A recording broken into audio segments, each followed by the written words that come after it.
রাসূলুল্লাহ সাল্লাল্লাহু আলাইহি সাল্লাম বলেন, সামর্থ্য থাকার পর যদি কেউ কোরবানি না দেয় সে যেন আমাদের ঈদগাহে না আসে।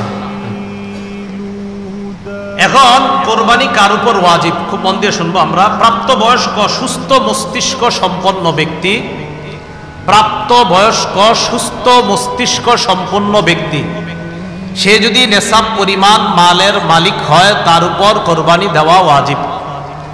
আবার বলছি, সুস্থ মস্তিষ্ক সম্পন্ন নেশাব পরিমাণ মালের মালিক যদি 10, 11, 12 তারিখ এই 3 দিনের কোনো একদিন হয়, 10, 11, 12, আবার বলছি 10ই জিলহজ, 11ই জিলহজ, 12ই জিলহজ সূর্যাস্তের আগে, 12ই জিলহজ সূর্যাস্তের আগে যদি কেউ যাকাত দিতে হয়, যেই নেশাব হইলে ওই নেশাবের মালিক যদি কেউ এই 3 দিন হয়, যাকাত দেয় কয় বছর পুরো হইলে? 1 বছর। এটা 1 বছর না, মাত্র কয় দিন? 3 দিন। হ্যাঁ, 3 দিন, 10, 11, 12 জিলহজ, এই 3 দিন যদি সুস্থ মস্তিষ্ক সম্পন্ন বালেগ বালেগা নারী পুরুষ তাদের কাছে যদি নেশাব পরিমাণ সম্পদ থাকে তাদের উপর কোরবানি দেওয়া ওয়াজিব। মনে থাকবে তো?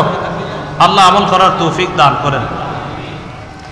এক্ষেত্রে একটা কথা মনে রাখবো, কোরবানির ক্ষেত্রে প্রয়োজনের অতিরিক্ত সম্পদের মধ্যে জমিনও গণ্য করবেন। যেই জমিনের ফসলটা আপনার প্রয়োজনের অতিরিক্ত, মানে এটা আপনার প্রয়োজন না, এটা আপনার না হইলেও চলে, এই জমিনের ফসল না হইলেও চলবে, এটাও কোরবানির নেশাবে ধরবেন। কি বললাম?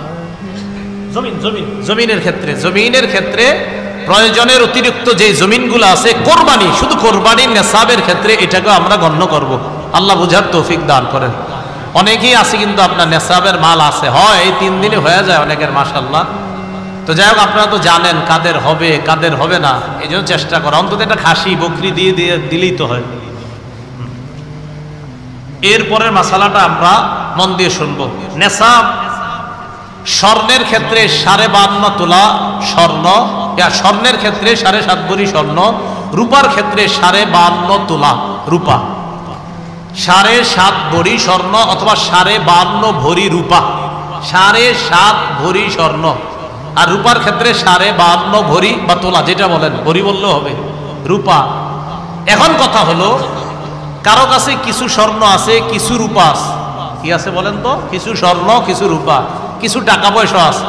এই সবগুলা মিলাইলে যদি 52.5 তোলা রূপার সমপরিমাণ হয়, কারো কাছে কিছু টাকা আছে, কিছু স্বর্ণ আছে, কিছু রূপা আছে, সবগুলা মিলাইলে তার কাছে 52.5 তোলা রূপার সমপরিমাণ অর্থ আছে, তার উপরও কোরবানি ওয়াজিব। বুঝছেননি? কারো কাছে কিছু স্বর্ণ, কিছু রূপা, কিছু টাকা পয়সা, এই সবগুলা মিলাইলে যদি 52.5 তোলা রূপার সমপরিমাণ টাকা হয়, এক্ষেত্রে স্বর্ণ বলবো না, 52.5